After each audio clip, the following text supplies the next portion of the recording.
ఆ నియోజకవర్గంలో ఇప్పటి వరకు వైసీపీ జెండా ఎగరలేదు. 3 పర్యాయాలు ఫ్యాన్ పార్టీ అక్కడ జెండా పాతేందుకు ప్రయత్నించినా సాధ్యపడలేదు. అక్కడ వైసీపీ జెండా ఎగరకపోవడానికే వైసీపీలో గ్రూపు తగాదాలే కారణమా?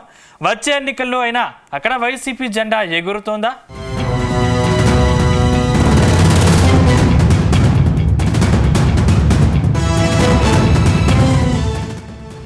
ఆంధ్రప్రదేశ్లో వైసీపీ అధికారం కోల్పోయి దాదాపు 8 నెలలు దాటింది. వైనాట్ 175 పేరుతో ఎన్నికల బరిలో దిగిన వైసీపీకి ప్రజలు దిమ్మ తిరిగే షాక్ ఇచ్చారు.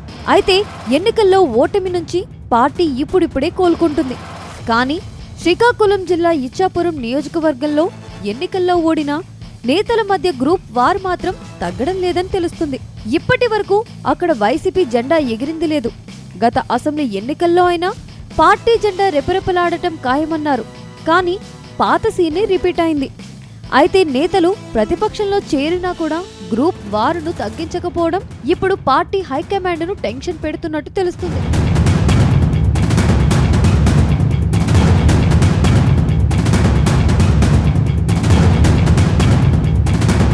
శ్రీకాకుళం జిల్లా ఇచ్చాపురం నియోజకవర్గం వైసీపీకి ప్రత్యేకం. వైఎస్ జగన్ వైసీపీ ఏర్పాటు చేశాక ఇచ్చాపురంలోనే తన పాదయాత్రను ముగించారు.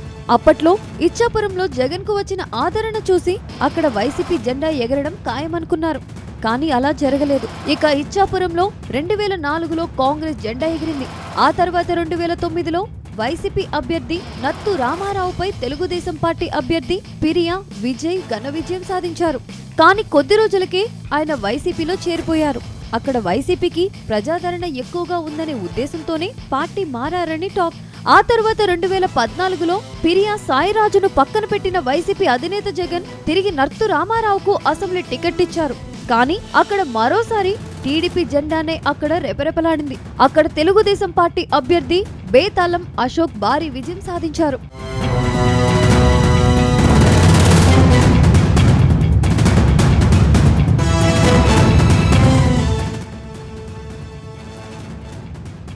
అయితే ఇచ్చాపురంలో వైఎస్ జగన్ ప్రయోగం విఫలం కావడంతో 2019 ఎన్నికల్లో ఫిరియా సాయిరాజుకు మరో ఛాన్స్ ఇచ్చారు. కానీ ఆ ఎన్నికల్లో వైసీపీ 153 అసెంబ్లీ స్థానాల్లో గెలిచింది. వైసీపీ హవాలో పెద్దగా గుర్తింపు లేని లీడర్లు కూడా అసెంబ్లీలోకి వెళ్లారు. కానీ ఇచ్చాపురంలో మాత్రం వైసీపీ జెండా ఎగరలేదు. దాంతో ఇచ్చాపురంలో వైసీపీ గెలవడం అసాధ్యమని వైఎస్ జగనే ఓ అభిప్రాయానికి వచ్చారట. ఇలా వరుసగా 3 సార్లు ప్రయోగం విఫలం కావడంతో మొన్నటి ఎన్నికల్లో పాత నేతల్ని పక్కన పెట్టేసిన వైఎస్ జగన్ సాయిరాజ్ భార్య విజయ్కు అసెంబ్లీ టికెట్ను కేటాయించారు. కానీ విజయ్ను కూడా ఈసారి అదృష్టం వరించలేదు. ఆమె కూడా బేతాళం అశోక్ చేతిలో ఓటమి పాలయ్యారు. అయితే ఇచ్చాపురంలో టికెట్ ఎవరికి ఇచ్చినా ఎందుకు ఓడిపోతున్నారనే చర్చ వైసీపీలో జోరుగా సాగుతుందని తెలుస్తుంది.